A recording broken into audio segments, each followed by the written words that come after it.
Apocalipse capítulo 1, versos de 9 ao 11. Eu, João, que também sou vosso irmão e companheiro na aflição e no reino e na paciência de Jesus Cristo, estava na ilha chamada Patmos, por causa da palavra de Deus e pelo testemunho de Jesus Cristo.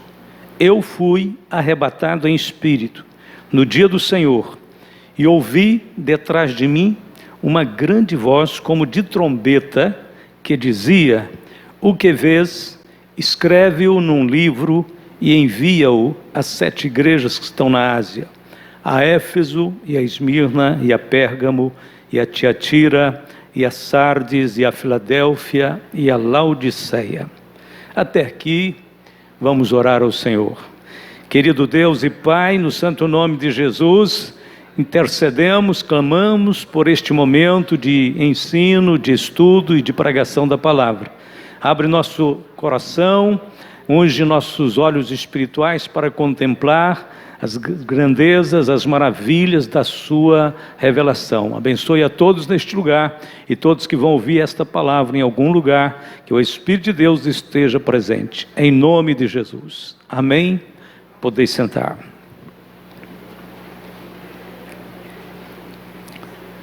Era o ano 96 da era cristã. O destacamento de soldados romanos parou à porta daquela humilde casa. O intento daquela guarnição de soldados era proceder uma operação judicial. Eles tinham ordens expressas para prender o morador daquela pequena casa. As acusações que pairava sobre o morador da casa era a seguinte: ele insiste em dizer que há um novo rei. Ele fala de um reino de justiça e de bondade que está prestes a chegar.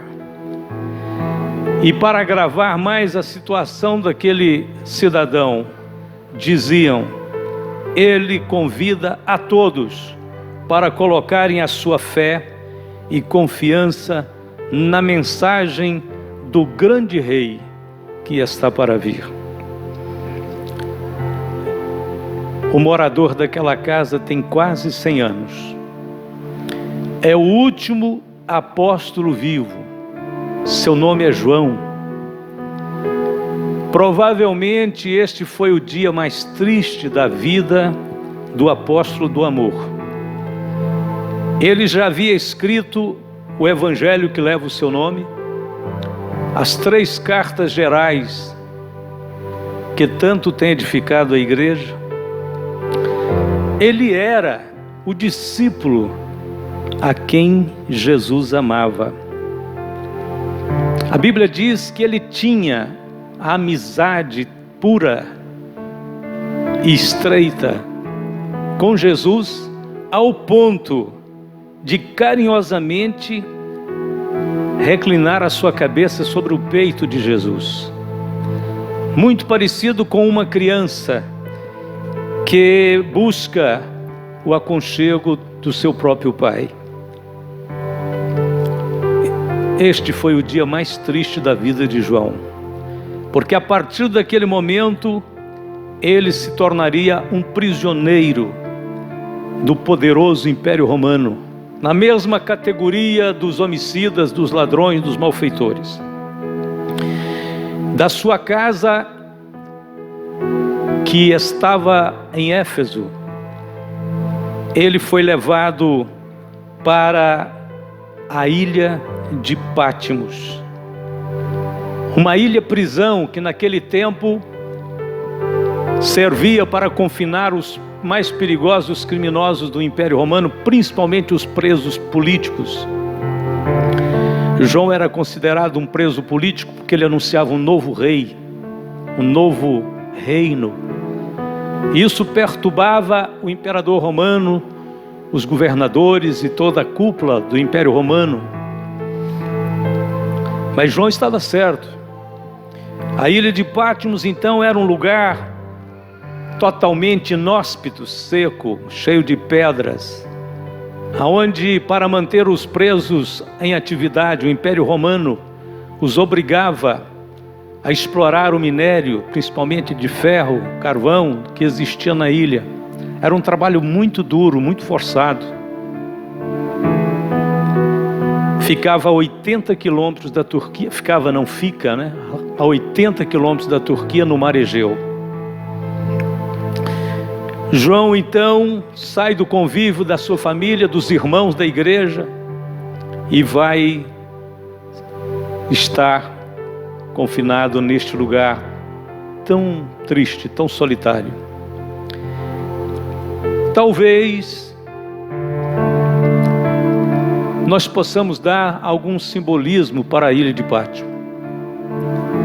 Não tem dúvida que na experiência de João, a ilha de Patmos representou um momento talvez mais duro de provação.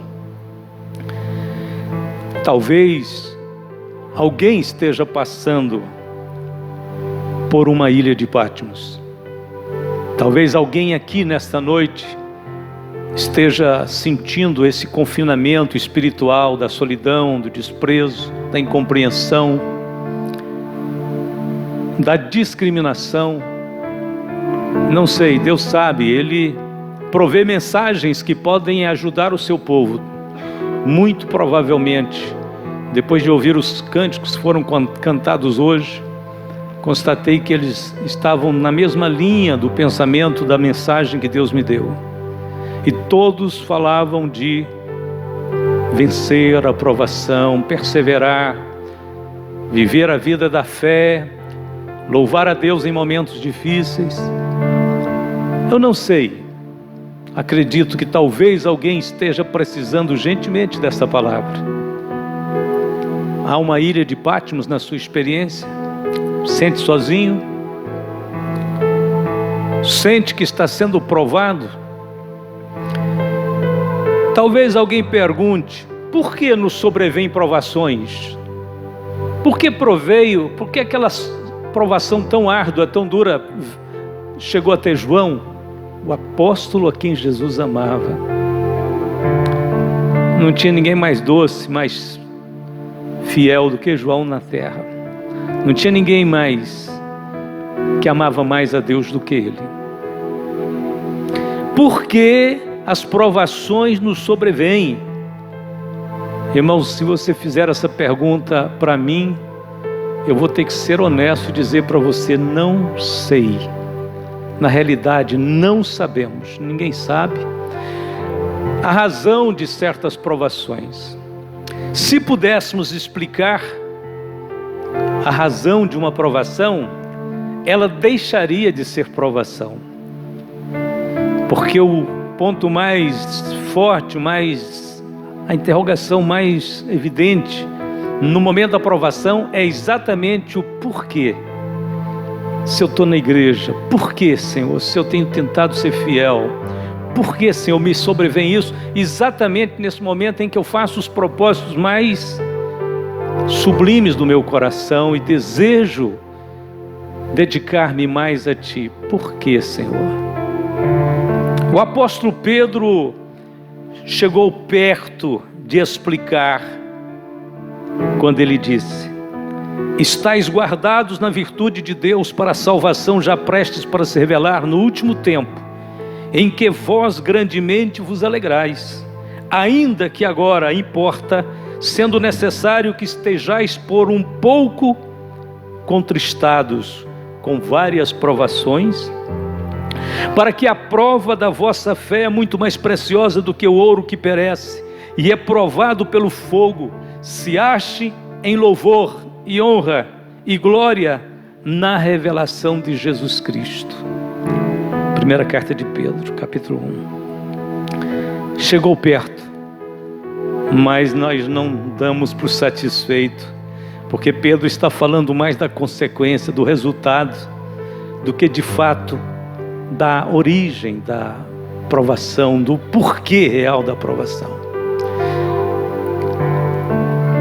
Mas segundo, talvez se você esteja passando pela ilha de Patmos, na sua experiência cristã, é preciso que você saiba também que a ilha de Patmos não apenas significa um lugar de provação.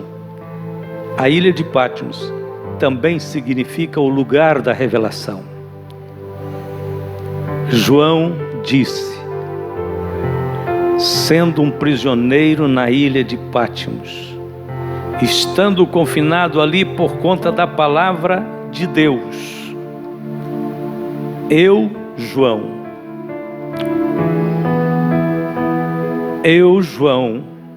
ouvi por detrás de mim uma voz como de trombeta.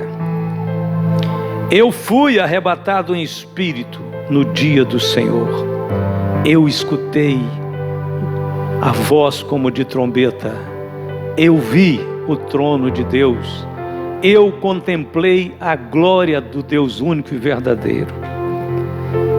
O livro de João, esse extraordinário livro, o maior livro que a humanidade possui, começa dizendo assim: revelação de Jesus Cristo, a qual Deus lhe deu para mostrar aos seus servos as coisas que brevemente devem acontecer, e pelo seu anjo as enviou e as notificou a João, seu servo, o qual testificou da palavra de Deus e do testemunho de Jesus Cristo e de tudo o que tem visto.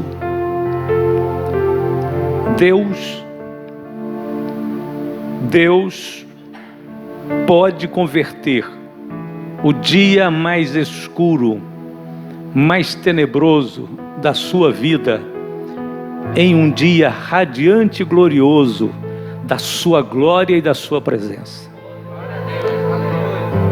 Deus pode fazer nascer das trevas a luz, pode fazer a água brotar do deserto. Deus pode fazer o impossível a favor dos seus filhos. Trabalhando Deus, quem impedirá? Se Deus é por nós, quem será contra nós? Que lições podemos tirar da experiência de João? Primeiro, não deixe que as perseguições te abalem na fé. Aguenta firme. Não deixe que a doença roube a sua confiança no Senhor. Não permita que a decepção com as pessoas interfira em sua comunhão com Deus. Não permita que o prejuízo, a perda, ofusque a sua esperança em Deus.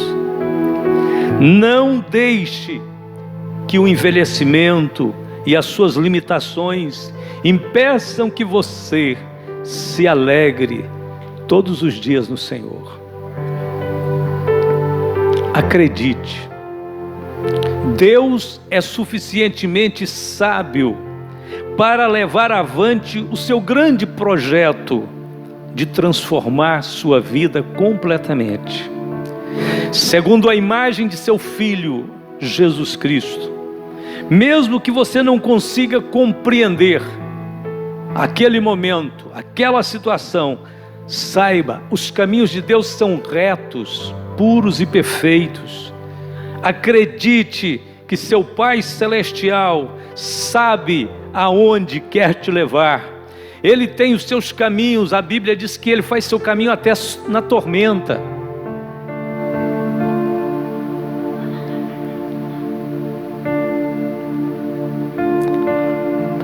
O apóstolo Paulo escreveu um cântico, um lindo cântico. Romanos capítulo 8, a partir dos versos 28 em diante, não é simplesmente uma escritura, é uma escritura em forma de um cântico.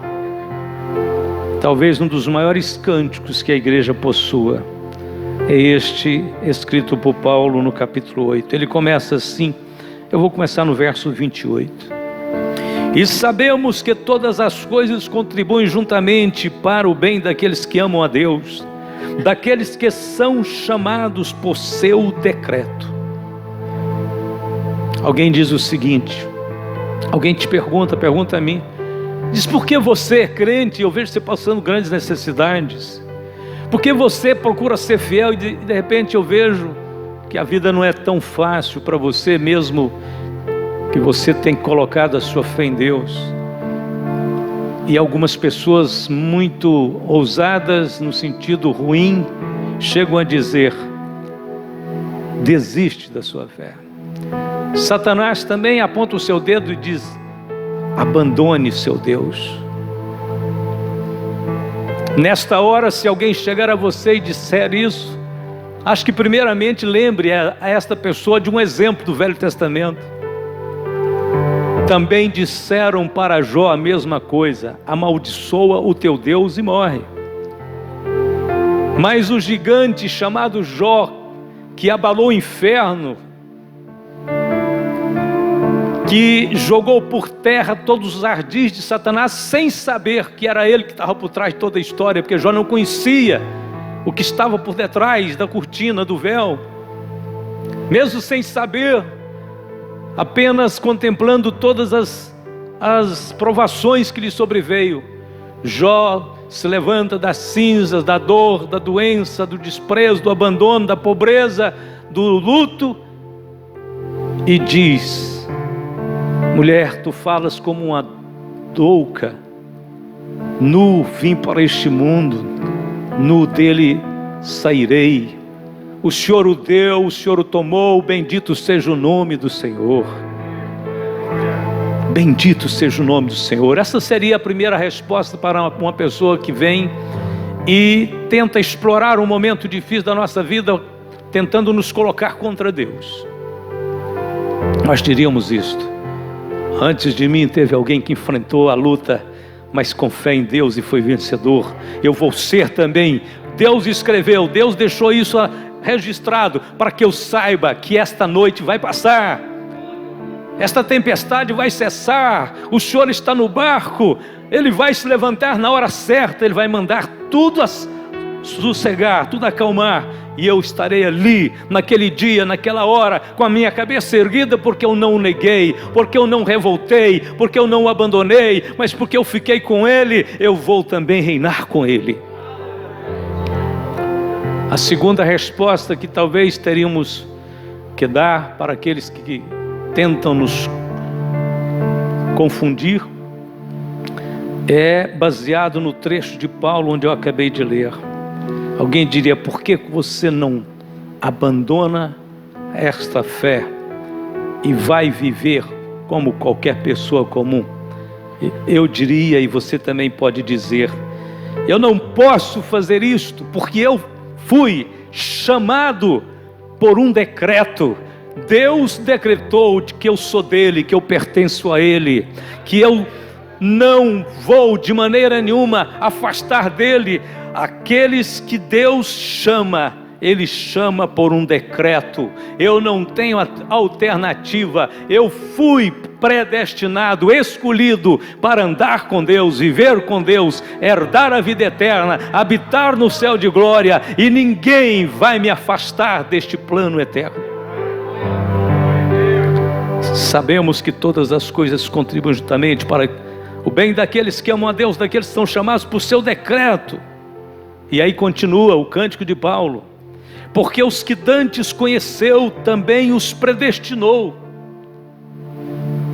Interessante, Deus conhece de forma genérica, Deus conhece todos os homens, mas de forma íntima, Deus só conhece os seus filhos.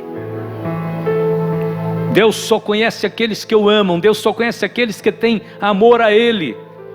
Você fala: não, Deus conhece todos, pastor. Não conhece. Na história que Jesus contou do rico e do mendigo, Jesus narrou dizendo: havia um certo homem rico, ninguém sabe o nome dele, mas quando o Senhor narrou a participação do mendigo naquela história, Ele disse: e havia um mendigo chamado Lázaro. O nome daquele rico sem Deus não importava no céu, não importava em lugar nenhum, não importava para Deus, porque ele também não se importava com Deus, mas o pobre, o leproso, o mendigo, Deus sabia o nome dele. O Senhor disse para os seus apóstolos: os vossos nomes estão escritos no céu. Nenhum homem, nenhuma pessoa que ainda não nasceu de novo é conhecida de Deus. Só quando nascemos de novo, recebemos a filiação divina e o nosso nome é escrito no livro da vida, e aí sim somos conhecidos por Deus. Aliás, como eu gosto sempre de citar, o nome do crente, o nome do servo, da serva de Deus, é conhecido em 2 lugares muito bem. E não precisa ser conhecido em outro lugar. Sendo conhecido nesses 2 lugares, é o bastante, é o suficiente. Quando Paulo fazia a grande obra missionária na cidade de Éfeso, expulsando demônios, curando enfermos, fazendo milagres e maravilhas, a Bíblia diz que uns rapazes, filhos de um sacerdote, tentaram imitar Paulo e foram expulsar um demônio. E o demônio era muito violento, e eles não sabiam o que fazer, porque eles não tinham a virtude de Paulo. Então eles disseram: sai em nome de Jesus que Paulo prega. O demônio que estava no homem disse assim: conheço Paulo, bem sei quem é Jesus, mas vós quem sois? Os demônios precisam saber quem somos nós. Nós somos filhos de Deus. Nós somos os Paulos deste tempo. Os demônios disseram: conheço Paulo. É bom que conheça mesmo e saiba que eu e você fazemos parte daquele grupo chamado por Deus, que combatemos as obras das trevas, do reino do mal, que nos levantamos neste mundo com a bandeira do Calvário para dizer: Jesus, só Jesus, salva, perdoa, transforma o homem, liberta o homem, tira o homem do cativeiro. Sim, o nome de Paulo era bem conhecido no inferno, não porque eles gostassem dele, porque eles temiam, morriam de medo dele. E era conhecido no céu, porque era um filho amado de Deus. Porque os que dantes conheceu. Por que você serve a Deus? Porque antes que eu conhecesse Ele, Ele já me conhecia. Muito antes de eu saber deste caminho, desta luz, dessa verdade, o meu nome, a minha pessoa, estava na mente de Deus. Os que dantes conheceu, também os predestinou. Essa predestinação acontece na eternidade passada, mas ela realiza um dia no presente. Por que você converteu? Por que você veio para a igreja? Por que a mesma mensagem que foi pregada no dia que você converteu não trouxe mais ninguém para o reino de Deus?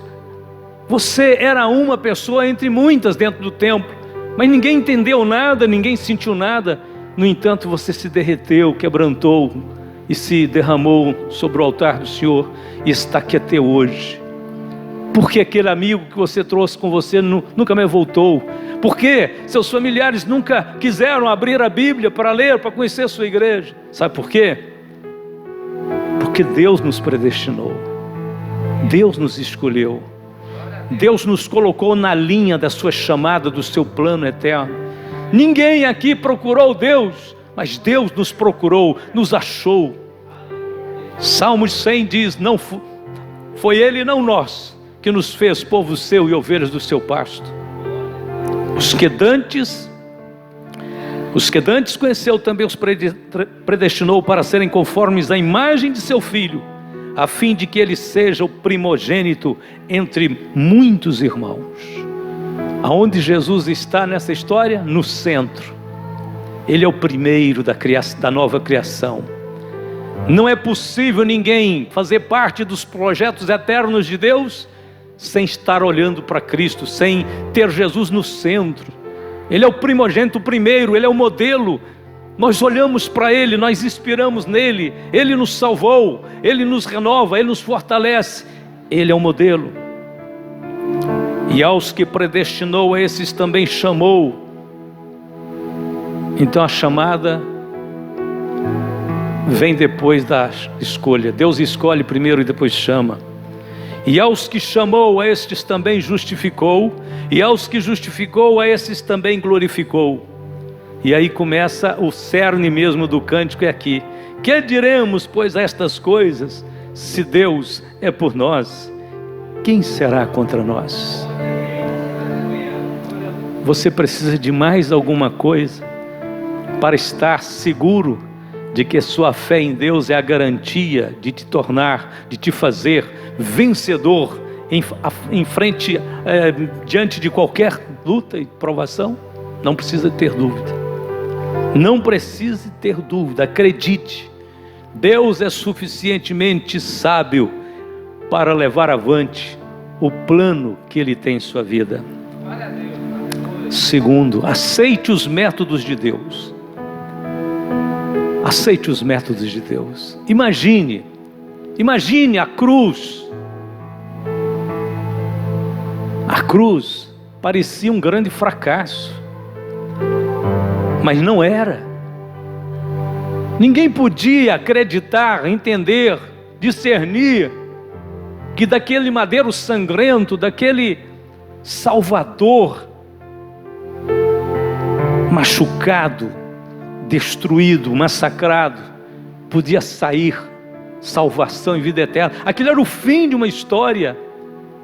Não parecia ser absolutamente nenhum caminho de salvação ou de poder, mas era.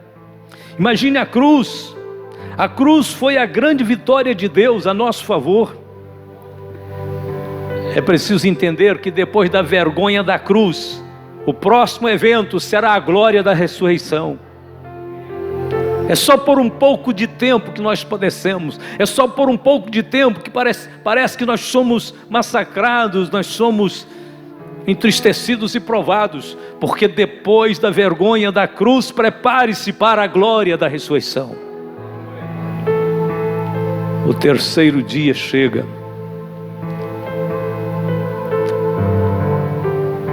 O que a cruz nos diz? Aonde está a grande mensagem da cruz? Está em Romanos ainda 8. Diz assim: aquele que nem mesmo a seu próprio filho poupou, antes o entregou por todos nós, como nos não dará também com ele todas as coisas? A cruz, que parecia um lugar de derrota e de fracasso, se tornou o lugar onde Deus garante tudo quanto você precisa. Tudo. Perdão, salvação, vida eterna, alimento, roupa, agasalho, paz, aceitação, aconchego, valorização, reconhecimento. Se Ele não poupou o seu próprio filho, Ele vai reter alguma coisa de nós? Nunca, jamais. Terceiro, saiba que Deus não está indiferente às suas lutas. Não está. Ele não se esquece de suas necessidades, de suas lágrimas. Ele não esquece nenhuma de suas orações. Você precisa continuar exercitando a sua fé em Deus, porque a Bíblia diz que o justo de sua fé viverá. E foi pela fé que os homens do passado retiraram força da própria fraqueza, venceram reinos. Como pastor, eu posso ter uma fé robusta em Deus, capaz de crer então que isso vai virar, que as coisas vão mudar? É simples, é muito simples. Capítulo 11 de aos Hebreus, Deus dá uma lista de homens que viveram pela fé. Lindas histórias, exemplos: Abraão, Isaac, Jacó, José, Moisés, Daniel, e vai. Mas quando Deus termina a relação dos homens de fé do Velho Testamento, começa o capítulo 12. E no capítulo 12, naturalmente, a gente espera que Deus vai destacar um daqueles personagens. Quem sabe Abraão, que é chamado o pai da fé. Quem sabe o Moisés, que foi o grande libertador de Israel. Deus vai destacar provavelmente um desses grandes personagens. Mas o Pai deixa o exemplo de todos os homens no seu devido lugar e diz assim: olhando para Ele, para Jesus, autor e consumador da fé, o qual pelo gozo que lhe estava proposto suportou a cruz, desprezando a afronta, e assentou-se à destra de Deus. O Senhor diz: considerai este que suportou tais contradições dos homens. Considerai esse. Ou seja, a fé tem que ser robusta, ela é robusta se o seu olhar, se a origem, se a motivação da sua fé é mais do que um homem, é o próprio autor da fé. Autor e consumador. E aquele que começa a fé e aperfeiçoa a fé na sua vida, olhando para Ele. A gente prega sobre Abraão, a gente prega sobre todos os personagens que viveram no Velho Testamento com exemplos bonitos. Mas, irmãos, uma igreja, um povo, uma comunidade só terá a fé que vence o mundo olhando para Jesus. É porque Ele é quem produz, Ele é quem gera fé em nosso coração. E quando nós olhamos para aquele que é o autor e o consumador da fé, nós temos a certeza de que Deus está trabalhando, de que Deus nunca falha. Só temos que confiar. É necessário muitas vezes que Ele nos guie por certos caminhos que você não entende, que você não compreende perfeitamente, mas no final você dirá: os caminhos do Senhor são maravilhosos. Por isso, não duvide do amor de Deus. Ele te carregou até aqui e continuará te carregando até o fim. Tendo por certo isto mesmo, que aquele que em vós começou a boa obra, a aperfeiçoará até o dia de Jesus Cristo. Deus está trabalhando em minha vida e em sua vida. Ele não vai se deter, Ele não vai parar. Ele vai fazer isto até completar a sua obra.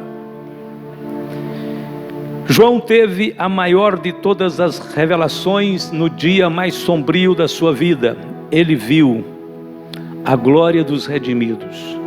João contemplou os vencedores. Sabia que João, na revelação do livro do Apocalipse, João viu eu e você lá no céu? Sim, ele passou na nossa frente. Ele estava vivendo há 2000 anos atrás, mas Deus o transportou para o futuro. O futuro que ainda nem aconteceu. Ou seja, João já teve lá aonde nós vamos estar. Ele já nos viu lá. Ah, pastor, mas não tem isso escrito assim na Bíblia. Tem, eu vou te dizer aonde. Apocalipse capítulo 5, verso 9 e 10.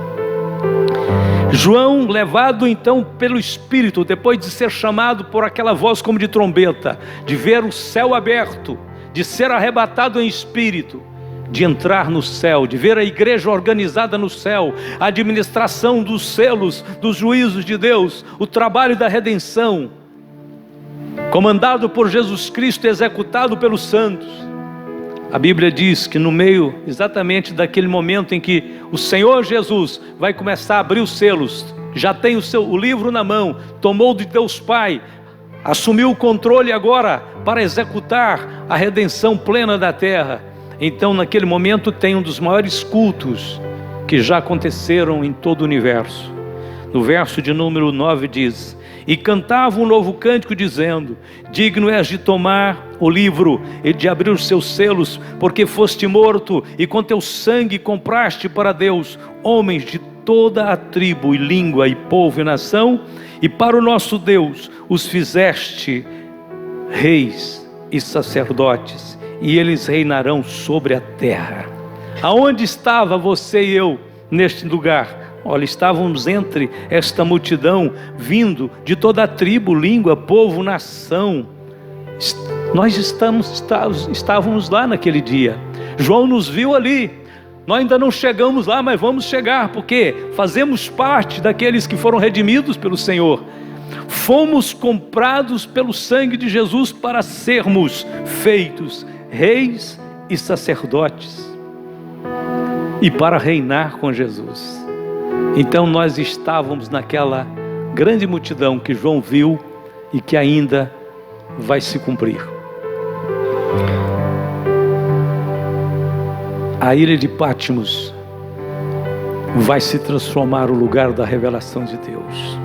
Acredite nisso. Coloque-se de pé, por favor. Deus está sempre nos desafiando a crer em grandes coisas. Deus é um Deus que gosta de surpreender os seus filhos. E se você não está preparado para grandes emoções, desista de ser crente, porque o lugar onde tem mais emoção é na vida cristã. Quando o povo de Israel parou diante do Mar Vermelho e não tinha saída para canto nenhum, ali estava um momento de emoção tremenda, né? Primeiro de aflição, mas depois a emoção de ver que Deus pode fazer um caminho no mar. Passaram o mar a seco. Quem é que tem emoções desse jeito? Eu gosto de uma vida emocionante, por isso que eu gosto da Fórmula 1, eu gosto das lutas do MMA, do SFC e etc, porque eu gosto de grandes emoções. Você não sabe o que é emoções? Emoções é servir a Deus, andar com Deus e esperar de Deus grandes milagres. Esperar Deus intervir na história e fazer com que as coisas mudem da noite para o dia. Eu costumo lembrar das histórias da infância. Quando eu tinha já meus 7, 8 anos por aí, fui alfabetizado, aprendi a ler com 5,5, 6 anos. E quando estava lá com no máximo 8 anos, eu não sei como isso chegou até mim, mas eu aprendi a ler gibis de super-heróis. Criança, adolescente, gosta de super-heróis, né? Então eu adquiria os gibizinhos. Zorro, Batman, Super-Homem, muitos outros que eu não me lembro mais. Tarzan. Bom, eu ficava entusiasmado de ler aquelas histórias. Só que tinha um detalhe. Quando surgia uma revistinha nova, porque já estava naquele tempo começando a haver assim, uma mudança de interessante, o mundo vai mudando, né? Há um relativismo, até uma influência coordenada do mal. Começou a surgir revistas que o vilão é que ganhava a batalha, totalmente contrário, né? À lógica. E aí quando eu comprava uma revistinha daquelas e pegava para começar a ler, eu lia a primeira página para saber para onde que a história ia caminhar, e descobria quem era aparentemente o herói da história, né? E antes de concluir o que eu fazia, eu digo que nessa época minha mãe não gostava muito que eu ficasse lendo. Aliás, eu até deixava de estudar para ficar lendo mesmo, então ela tinha razão. Mas aí eu pegava e ia lá para minha cama, pegava o cobertor e jogava por cima de mim, e eu tinha uma lanterninha. Aí achava que eu estava dormindo, eu acendia a lanterninha e ficava lendo. Mas aí eu fazia uma coisa: quando eu lia eu pegava a primeira página. Isso é uma história nova, é um super-herói novo, é um enredo novo. Eu não sei o que vai acontecer. Eu dizia, para mim não perder tempo com esse negócio, eu alumiava a primeira página, tomava pé da história e ia para a última página, para saber se o meu super-herói terminava como vencedor. Se porventura não terminasse como vencedor, eu pegava aquela revista e dizia, não vou ler, eu jogava fora. Quando eu aceitei Jesus, eu disse: eu quero ver o livro, me empreste o livro. Fui para a primeira página do livro, os primeiros capítulos, e vi a trágica história do pecado. Meu coração doeu, disse: que tristeza, começa com fracasso. Eu disse: não, mas eu só vou ler esse livro se houver alguma coisa diferente, mudada nessa história. Fui para a última página, e na última página me deparei com o livro do Apocalipse, onde a Bíblia diz que eles o venceram pelo sangue do Cordeiro.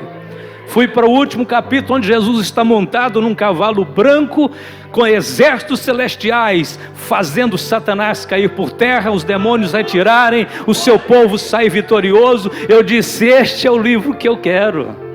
Vou ler só ele agora, vou continuar lendo esta palavra, porque ela me interessa. O meu herói termina como vencedor. É no Apocalipse que ele é o Rei dos Reis, Senhor dos Senhores, aonde toda a terra se curva para adorá-lo, porque ele venceu, porque ele pode abrir os selos, porque ele pode redimir o homem, porque ele muda a história, porque ele apaga meus pecados, porque ele me salva do vilão Satanás, da praga do pecado. Ele me cura, me restaura, me vivifica. Eu quero Jesus, eu quero Jesus, eu quero Jesus. A partir de então, meu único herói é o Senhor Jesus Cristo. Ele é incrível, Ele é demais. Ele é forte, Ele é glorioso, Ele é santo, Ele é justo. Ele me entende, Ele me ama. Oh, velho João encarnecido, quando ele viu toda a trajetória do reino de Deus e da glória que sobreviria sobre este mundo. João, com seus cabelos alvos como a neve, com sua pele enrugada, sua mão calejada, ele olhou para o céu e disse: ora vem, Senhor Jesus. Ora vem, Senhor Jesus. O Espírito e a noiva dizem: vem. Quem ouve, diga: vem. E quem quiser, tome de graça da água da vida. Pode uma história terminar mais linda como essa? E os redimidos reinarão para sempre, e estarão na cidade santa, e o rio da vida, claro como cristal, e o trono do Cordeiro e de Deus, e a luz de Deus que ilumina aquela cidade que não precisa mais de lâmpada, onde não haverá mais noite, onde o mar já não existe, onde tudo ali aponta para a seguinte palavra: vale a pena ser crente. Vale a pena insistir, perseverar, lutar, batalhar, esperar em Deus. Vale a pena, vale a pena, vale a pena. Vale a pena. Quero terminar.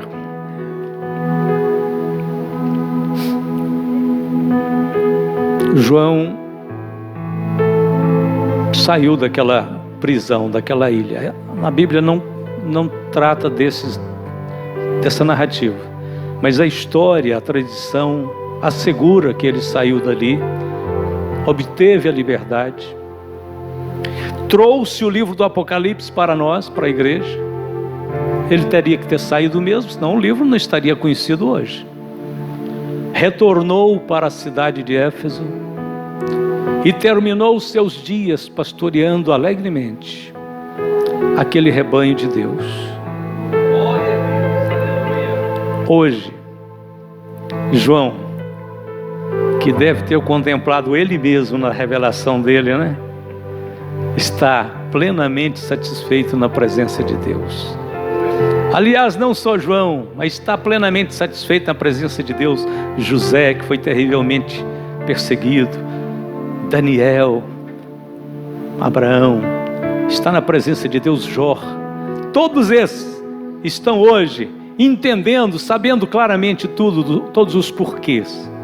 Olha, Deus hoje não quer te oferecer todos os porquês, mas Ele está fazendo você entender o como vencer, como ter fé, como vencer, como como enfrentar a vida sem desanimar, como chegar naquele lugar.